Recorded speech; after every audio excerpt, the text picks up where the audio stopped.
Welcome to April and Debbie Dish the Truth on Weight Loss, where we share the raw, real, and sometimes messy truth about our weight loss journeys. I am Debbie, a weight loss coach who has lost 100 pounds, and I've been in maintenance for 4 years. And I'm April, a weight loss coach, currently down 75 pounds and continuing my journey to lose 100 more. Together, we'll explore the ups, downs, and everything in between, showing you that lasting weight loss is possible no matter where you are on your path. Yes. And so this week we're going to talk about feeling or habit. What is driving your hunger? So, feelings would be like a situation where it's emotional. It can be from joy, fear, stress, boredom, etc. It's when you're using food to feel better or even have fun. And it's usually followed by guilt, shame, regret. Even like Debbie and I were talking before, like even at a birthday party, you had the cake because you're having fun and you have the cake. And then later you're at home and you're like, oh, I really shouldn't be eating the cake. It wasn't that good, or I didn't feel good after it, or it wasn't on my plan, or whatever the reason is. And then habit eating is triggered by usually cues or times of the day, environment, and activity, like eating in front of the TV, snacking while working, which is one of mine, grabbing food for a commute, stuff like that. It's disconnected from hunger or emotion. It's just out of a habit or a repetition of something that you always do. And, repetition of what we always do. So, in our in my journey to learning to listen to my body, I was taught you have breakfast, lunch, and dinner. Breakfast is Mhm. at 7, lunch is at noon, and dinner is at 5. And the older Kevin and I have gotten, the earlier that dinner is, but, you know, that's a habit, right? And sometimes because we're supposed to, we eat breakfast because it's the most important meal of the day. We've always heard, right? Like, we eat it even when we're not hungry, and so it's our habit that is taking that the place of listening for hunger, and I know that I did that a lot because in learning, what my body needs, I found that I wasn't always hungry at 7 or before I rushed out the door for work. Sometimes hunger came later. That's true. And it's so good to be in tune with that. And everybody will interpret that differently as well. So I'm glad that you talked about as an example too, because I also grew up breakfast, lunch, dinner. I continue that because I realize, so especially for people who have certain jobs, I know we all have various jobs out there, nurses, teachers, whatever. I work in an office setting, but so I leave the house about 7 to get to work, and lunch isn't till about 12 or 1. I know I'm going to be hungry before then. So I do try to eat breakfast, and it's enough to keep me going usually until 1. But if I do get hungry, I do plan like a veg or a beef stick or something that I know will work for me that will just tide me over. But I've learned that from cueing into hunger and when I do get hungry and what is going to be enough fuel for me to also have enough brain power to work throughout my day. Like if I waited till 1 o'clock to eat for me, I would not feel good. I would get a headache and not focus or whatever. So I do choose to eat breakfast and do the 3 meals. But what I have found for me is that my eating is the eating at work and snacking and in between meals, and sometimes that happens more often than hunger is around. So that is my habit. I'm at the desk. I'm either not wanting to necessarily call the insurance company I have to call, so maybe I'll just have a little thing of chips or something to put that off for a little bit or whatever it is, or maybe deal with a patient I don't want to deal with or whatever the thing is that I'm trying to put off. But that would be my habit, and also emotional, like, if I'm upset at work or feeling frustrated because, especially for me as a customer service person and probably for you, because I know you were in real estate, you're always accommodating the patient or the client, right? You have to always be happy and cheerful, and even if they're yelling at you or unhappy or whatever their thing is that they're doing. And for me, after a day usually the patients are really great. I'm gonna say in my office, the patients are really great, but sometimes, and for whatever reason, they all collect and just wanna come on one day. And there was this one day I was working and my coworker wasn't there, so I was solo, and I just kept getting hit and hit and hit by patients on the phone and in person. They just were not having a good day and they were letting me know it. And I can't say anything. So I realized that I eat because I'm not able to actually say what I would like to say, because one, it wouldn't be polite or professional, and I want to keep my job. Right? So there are all kinds of reasons. And I think a lot of us, especially people who aren't tuned into their own voice, will tend to overeat because they're not voicing their opinions. Now, in your personal life, you want to work. I have worked on that, but um, so that's where I have my work to do. So where are you working on yours? Well, it's so interesting that you brought that up because and I had mentioned this to you before, like I worried so much, like worry and guilt. Love those two things. They are like a little blanket right around me. And I realized that I think worry is the only thing that I can control. Like everything outside of me is so out of my control, but worry is what I can control. And I can worry about everything that could happen because in my head, it's preparing me to deal with that. But I also realize that while I am planning all this worry and how I'm going to save the world when all of these situations come, it puts me in a state of fear too, because I'm on constant alert. And what makes me feel so much better? It's food. And food is a comfort for me. So I had at a conference that you and I were both at, I realized that so much of my nighttime eating um, is out of fear. And I see my hand is going right here because I'm like talking about something that makes me, I mean, who likes fear? But I'm like, yeah, I'm okay. Um, and so I eat a lot out of fear. And I know that at the end of the day, when I sit down and I have nobody else's voices coming in, like even though felt I was being really prepared with all these worries, and then I sit down and then the worries are still going on and the fear is still there and I don't have a lot to drown it out. Like just the food, it just comforts me and quiets for just a bit.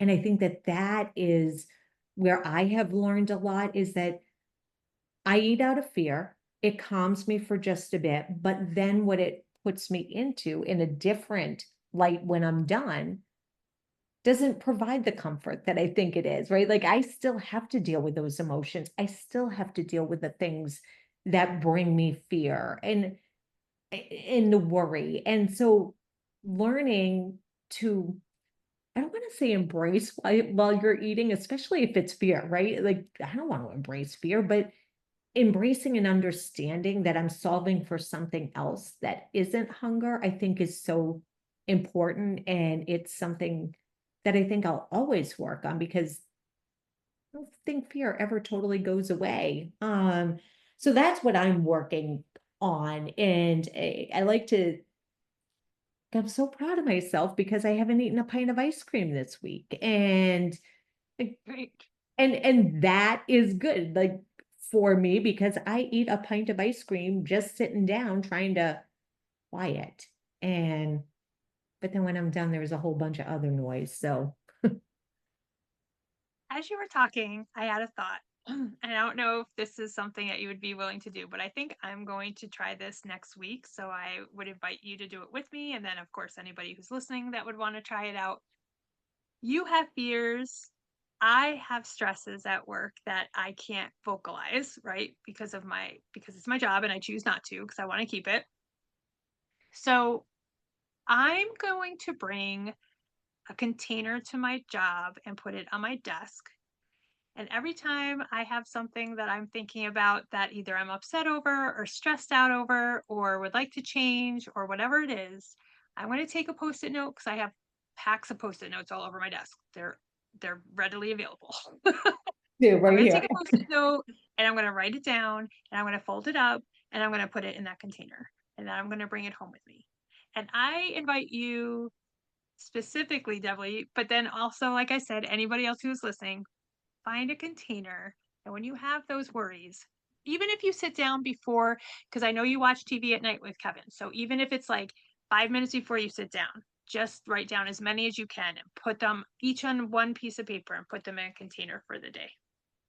I love that suggestion. And what I even love so much more about, you don't even know this, my sister Diane and I were talking yesterday, and she said, write it down and let it go. And it was such a, and it was a conversation we were having about, um, it, her and her husband are writing a book, and it's going to be out and it's going to be amazing. And, with that comes some stressors. And she said it was something that she learned to do ages ago. And so I love that she mentioned that, and now you're mentioning it. And what a fun way to do it, to have them in there. And you can look at how much you worry, and that will show you. Then you can say, well, how did I show up with this worry this week? Did I eat over it, or did this help me move forward from eating emotionally? Yeah, I love too that she said that to you because I think especially when you hear something more than once, I take it as a sign that that's absolutely something I should be trying to think about maybe doing. But I do find when I take the time to journal, just getting it out on paper is such a release for me, and I kind of am able to let it go, which is what she was saying, right? No. So I'm going to try to do that throughout my day because it builds, and it doesn't go anywhere. So if I write it on a post-it and I put it in there, if you write your worry and put it away, you just kind of release it for a while. Yeah, just let it go and let it go. And at the end of the week, I mean, we can look at that worry jar or whatever you want to call it, and you get to decide what you want to do with it. Do you want to throw them away? Do you want to keep them? Because it's showing. It's You mentioned the habit track, keeping track of our habits a couple of podcasts ago. And like, tracking our habits is proof of what we're doing. And this worry jar, or fear jar, or whatever you decide to name it, will be proof that you're working on. It'll be proof that I'm working on it, because it's right there in front of me, full of Right. what I was willing to let go of. Hmm. So when do you Yeah, do you after you emotionally eat, like, if you have a day where something's just not setting well with you, how do you respond after? I mean, does it, like, what I'm saying, like, sometimes if I am emotionally eating to solve for fear, something other than hunger, I often notice that I generate more self, maybe criticism and not compassion. I'm trying to think of a way to word this, but I find that the negative self-talk sometimes comes in after the emotional eating, because I ended up not making myself feel better, and even worse because my stomach is upset and I didn't honor how I wanted to show up. Do you find that too? absolutely. So how I handle that though is so I recently experienced it, so I can speak from fresh experience. Um, it happened today. I had an emotionally charged morning that I wasn't expecting. So I've talked about in a previous podcast that I was looking to talk to a therapist about, the grief that I have with losing my mom in 2020 and how to process that in a different way instead of choosing food all the time. So it was the first call this morning, and I knew we would be talking about history and all these things that have happened in my life or whatever.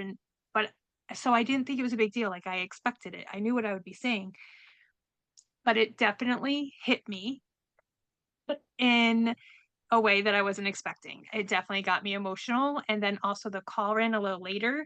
So I ended up late to work, which wasn't a big deal because it's just an admin day at my work, but it threw off my day. It just kind of continued the domino effect in my mind. I let it continue the domino effect. So I got worked up over that. I had to text my boss, stuff like that.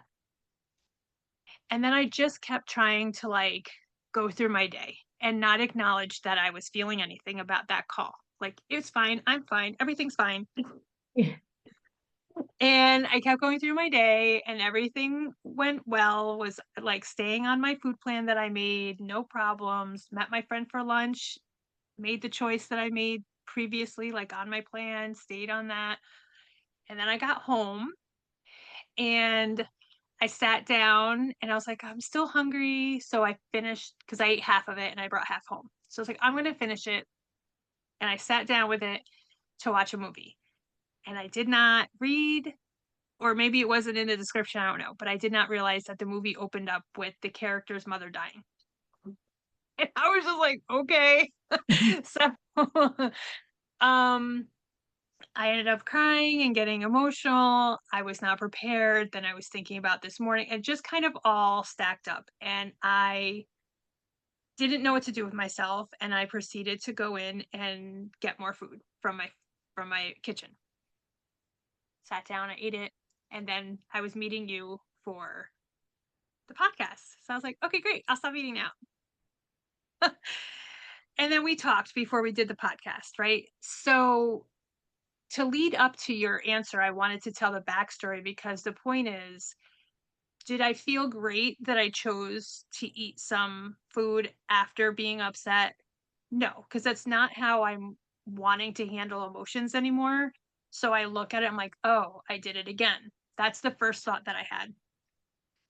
But then I thought, okay, I did, but I did stop. I could have kept going and I did not because I stopped before, before our call. But um and it's completely normal.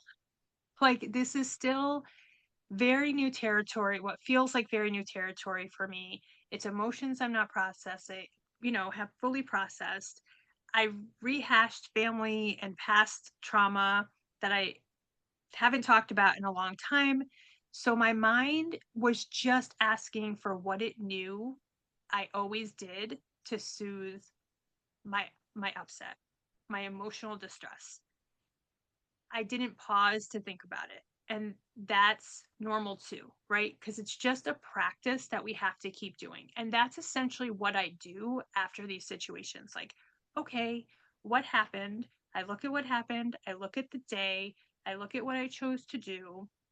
I also recognize that my overeating was not as significant as it has been in the past before I've done some of the work I've already done. And then it's like, I still have the next day, like the next meal to deal with. Like, wait till I'm hungry, make it be reasonable, eat to enough. And if I'm not hungry, then maybe I just don't eat. That's okay too.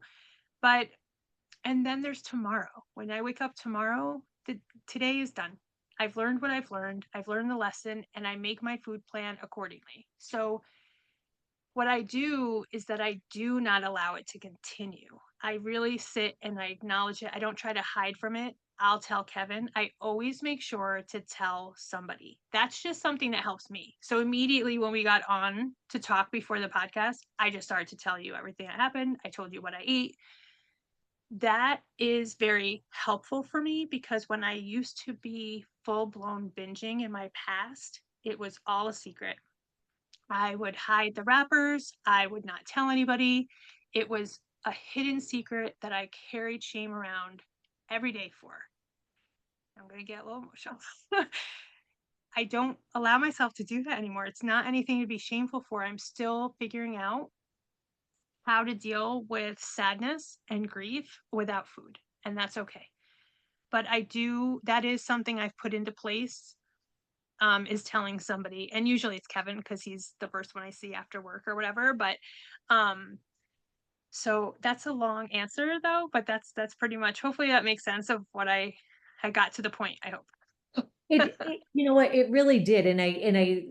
As you were talking, I was sitting here just looking at you saying, oh, I'm gonna be April when I grow up because I don't, I don't do that. I don't process after, and I even still after my journey thus far, I mean, I still don't, and I know it's because I'm not keep thinking I'm ready to go deep to stuff. And I think that I have done. And so I think if I were to take that time to process, it may push me a little bit more than I'm willing to right now. But so much of what you were saying, like you are right now going into this journey that's going to bring up a lot of emotions. And whether you felt them in the past or not, it's a whole new round of it. And let's be real, for people my age, older, your age, I mean, even my daughter, because we used to, my youngest biologically, but the middle of our blended family. And we used to shame her for crying. There's a song, "It's all right to cry, crying gets the hurt out of you." It's a whole song. And, we were not, be quiet. Children should be seen, not heard. You can't be scared. You can't cry. You can't, like, you have to be happy and all the things. And I, I just finished a book about Yoko Ono, and it was a really fascinating book. And to me, it was very interesting to see the comparison at the end for why she had this, oh, I can't remember what it is now, smile movie or something. Like she wants to capture everybody's smile in the world. Like you can send it in. And she learned that her happiness is really masking trauma, which I think is why I'm so happy. Because if I'm happy, I don't have to feel sad and angry, and we were taught that we shouldn't feel those emotions. So instead of feeling those emotions as a child, oh, you're sad, here's an ice cream. Oh, you want to get a, do you know what I mean? Like we were taught to solve for uncomfortable emotions by food. I still do it to, if my kids are celebrating something or they're sick, you want food, you want food. And so learning that to process our emotions and to know that fear or sadness or anger, I mean, getting mad is really hard for me. But when I do, it doesn't kill me and everybody still loves me. Like they understand. And I think that is something we need to give ourselves the freedom to do too, is to feel those emotions that we were told that we shouldn't, because that's not what good kids do, or whatever the reason. It's, we can feel them. We don't need food to process those feelings. Like we can just feel them to feel them. Yes, it's 100%. I agree with everything that you said, and I definitely was raised, and I think, like you said, many of us in our age group. I'm gonna be 50 in November, which I'm not quite prepared for. But so I grew up in the 70s, and my house, and I've touched upon it briefly in other episodes. My house was very violent.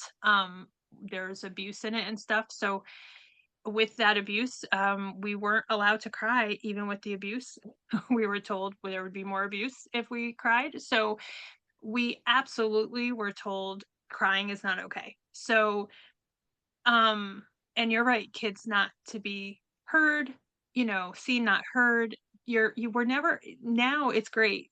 People are asking kids how they feel and all of that, but definitely was not asked that. And through everything that was going on, I definitely had to keep a brave face on and smile. And like you said, just act happy and push through. And, you couldn't let anybody know what was going on at home. So all of that does carry on. And I've only now found out about life coaching and thought work, how to process what you think and question that and try to retrain the thoughts just only like 3, 4 years ago. So I'm still very much a newborn with it. And of course, there's going to be a big learning curve still. I have a long way to go, but I am definitely in it, and I know I'm determined to figure these things out because I've already changed so much even in these 3 years. My friends, my family, they all see it. Um I handle myself differently, I present differently, I speak differently. Even when I get upset, I can articulate it to Kevin now better, like I'm hurt or I'm sad. I might not do it all the time, but it's getting better with this, right? Yeah. Mhm. And I could feel my heart when you were sharing what you lived through. And, to be going through that as a child and being told you cannot express the fear, the emotion, the sadness. Yeah. And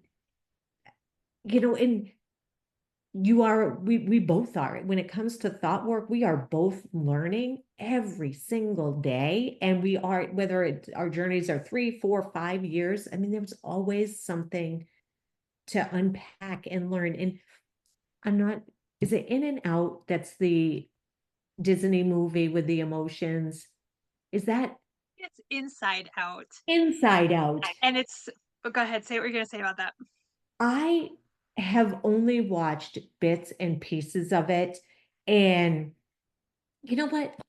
We're going to watch it this weekend and I'm going to report in on it on the first one. But what a gift to the generation of children who are growing up now and the parents who are raising them and the grandparents or the friends, the aunts, you know what I mean? The aunts and uncles, because we weren't taught these emotions. We weren't taught it's okay. Like anger, I think it's jealousy, the little green one, I think. But we weren't explained what these emotions were and what these feelings were. And I think I wonder how different, and I wouldn't change a thing about my life because I love the person who is sitting here right now. And if anything changed, it would be slightly different. I would think. But to have the gift of knowing what the emotion is and how to process it and how to deal with it in your mind instead of with your mouth. I mean, I just think it's beautiful. I agree. And that's part of why I think we both feel so passionate about the podcast because it is something we're both learning, and learning to hear your own thoughts and know your own feelings over what somebody else might be telling you to do or how to process something is such a big key to weight loss success, right? But I wanted to hit on two things that you said. And one was about the Inside Out movie because when we were away, we went to a bookstore and they had an Inside Out journal. I think Oh, it's called Feeling Feelings or something, and yep. I bought it for I, myself, and it has, maybe we can put a link to it or I'll take a picture or something, but it has, like, a morning piece and says, "Today I feel," and it has the little pictures of all the emotion heads and colors for you to choose, so you can, like, look at it and say, "Oh, yeah, that's how I feel." So, it's really a cute guided one that I like, so I haven't started using it yet, but, I will. And the other thing I wanted to touch upon was you said, you would like to be me when you grow up, which thank you for that compliment, but you said you don't process. And it's such an easy thing for us to not give ourselves credit of what we do that I wanted to catch that for you because you may not necessarily be going into a deep, dark closet for yourself, but you are processing. When you have your eating at night, we talked about it before, so I'm going to share a little bit. When you talked about it with me before we got on, you talked about how you eat 1 or 2 pints of ice cream, this, that, and the other. And you thought about what could I have different that would still give me something for right now. There's stepping stones, right? You don't want to necessarily go cold turkey and say, I'm never having anything ever again at night because that would feel stressful and inevitably probably have you eat anyway. So you said, okay, 2 pints of ice cream is not the choice I want to make right now. What choice could I make that would be a little bit better for myself? Not as much, wouldn't make me feel sick after. And you chose something different. So that was you processing after. So I that wanted to bring that to light for you because we all do this to ourselves. I can't do that, or I don't do this. You do that. I don't do that. That's why I'm not losing weight. It's not true most of the time. Somebody, you are doing something. It might not be the ideal of what you think it should be or what it looks like, but you absolutely did process after eating that ice cream to make a different decision the next day. Thank you for pointing that out. And this, ladies and gentlemen, whoever is listening to our podcast today, is the beauty of coaching, right? Because somebody is seeing what we don't see. And I think sometimes, like, I should have known that. That's common sense. But we are so stuck in our head about how we're we're trained. Our brain is trained to protect us. So how are we feeling? And I just want to keep continuing like how I'm feeling. And we need somebody to gently point out I was processing it because I was thinking of a way to make a choice that would support me better. So thank you for that. You're welcome. And that's absolutely what happens with coaching. It's funny that you make that reference too, because I think we talk about in the beginning, I'm a life coach and health coach, and I'm a life, and some people who are listening are probably like, what does that even mean? And that's essentially, it's a longer definition, of course, that we could maybe talk about in another podcast if people are interested. But if anybody is interested, that is kind of an example of what happens. And I always refer back to sports analogies because it makes sense to me. So hopefully people understand what I mean. But you might have known the answer, but it's always helpful when somebody else can see the whole field, right? So, like, Mm. even when you're at a football game, there's all kinds of coaches. There's the main coach, there's the defense coach, there's the offense coach, and they go out, they play their game, they come back at halftime, everybody regroups and everybody says, okay, this is not working, this is working, you didn't see this happen, this is what happened, and they come up with a new game plan. And that's kind of like what a health and life coach is. They're able to help you see the whole thing of what's going on and see the little things that you might be missing and help you develop a plan that will help you move forward to your goals. What a great explanation of that. I love so much that we can't see the entire field and our coach Mhm, can. And mhm. and this was just such a good example of that. And I can't I wait to just fell check. into our laps. It really did. I love that. And I can't wait to check out that journal because that sounds It's so cute. well, and especially for those of us who are learning to process our emotions or to even know, like I didn't know what anxiety was for so long because it's just that's how I felt. I didn't know it was something that was just me. And we're so used to it that we sometimes may think that some of the feelings that we're feeling, we're so alone in those. But, when we realize so many people feel all the feels, and I just, I love that. So, Yeah, and I like how it has the little picture of each of them to guide you to say, "Oh, do I feel this? No, not really." And then you're looking. And the other thing too is if you do, like you said, you didn't know what anxiety was, and then once you had a name for it, you could kind of identify it better. I encourage anybody out there, a lot of times I just Google like ways to deal with stress or ways to deal with this, and ideas come up, and they might not be something that you would want to do, but it'll trigger something in your head like, oh, I wouldn't want to do that, but I could do this. Like even before, again, Debbie and I were talking, we do chat a lot before the podcast, but um, for comfort, I was sharing things that I do to feel comforted, which one of them is like taking a shower with the lights off, putting on a candle, putting on music, and using one of those like shower tabs that release like aromatherapy into the shower. Um, and then I like to cozy up in a blanket with like hot tea. That's very relaxing to me. Somebody else might not find that relaxing, but with talking with her and sharing that, she had her own idea of what to do. So, or what she can do at home. So, you can always find ideas if you've identified a feeling to Google ways to cope or go to our Facebook page or write into us or anything. Always reach out for help and guidance because if you're feeling it or experiencing it, I guarantee you somebody else has as well. we are not as alone in our misery as we think we are. And I love that you mentioned to reach out to us because we're here, not just on the podcast. Like know that we're your sounding board and we're your support and however we can help you, we definitely will. Now, April, as we wrap up this amazing podcast this week, I know you went away and you were going to go to your restaurant. And we talked last week about the Mexican street corn and how it made your body feel. How did you do while you were away? Yes, thank you for asking. I know somebody else messaged us asking if I had had the corn. Mexican street corn, and, the universe kinda stepped in and took that option out of my hands. However, um, I did tell Kevin about the podcast and what I had decided, and I let him know before we went.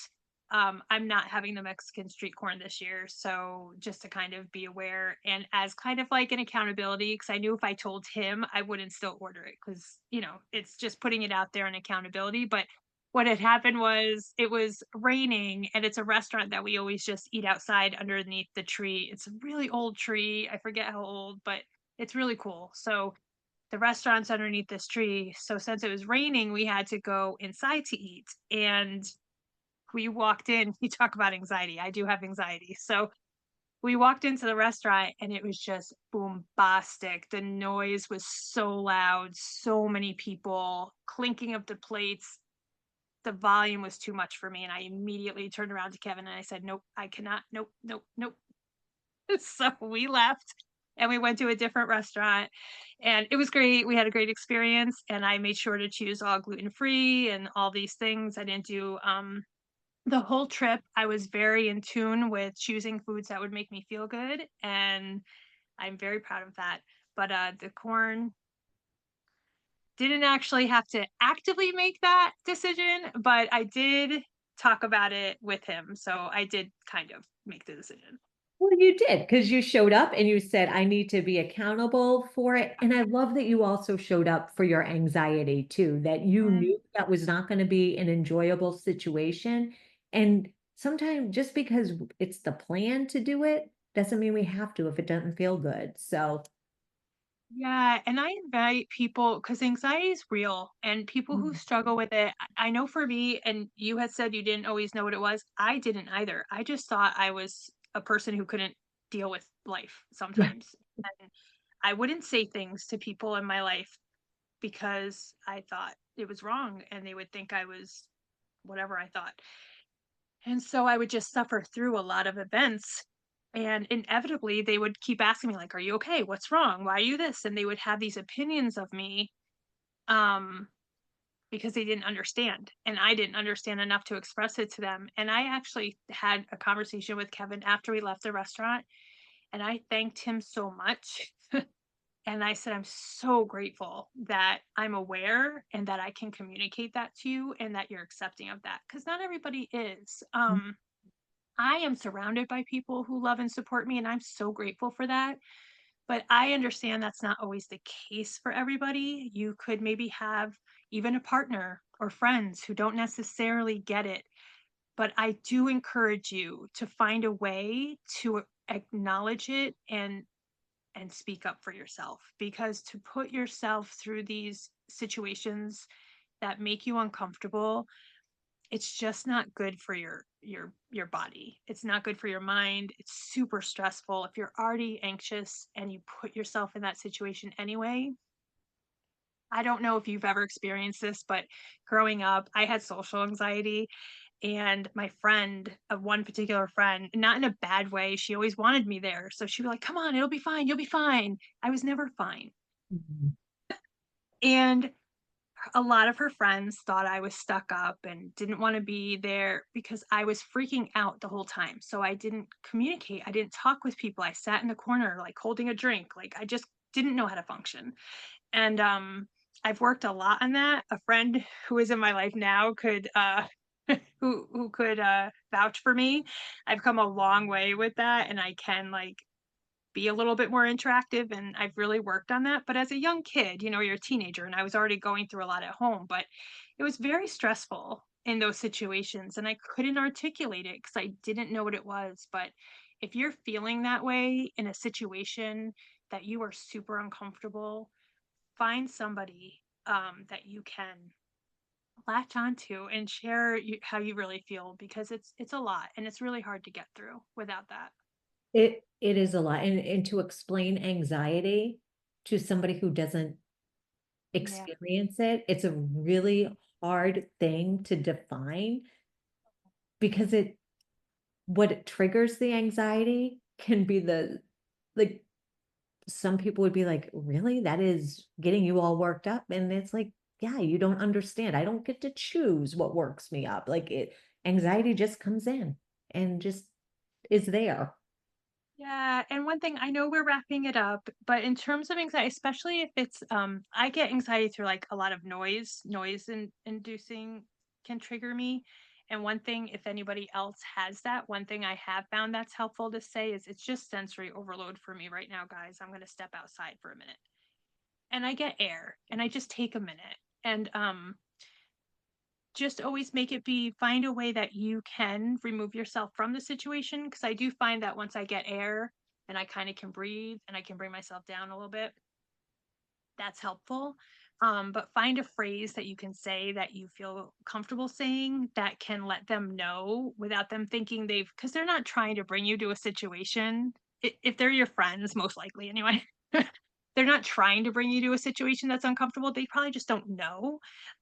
So putting it into the sense of like, I have sensory overload right now. I just need a breath of fresh air, or I need to step to the bathroom, or whatever you think might be helpful in that moment.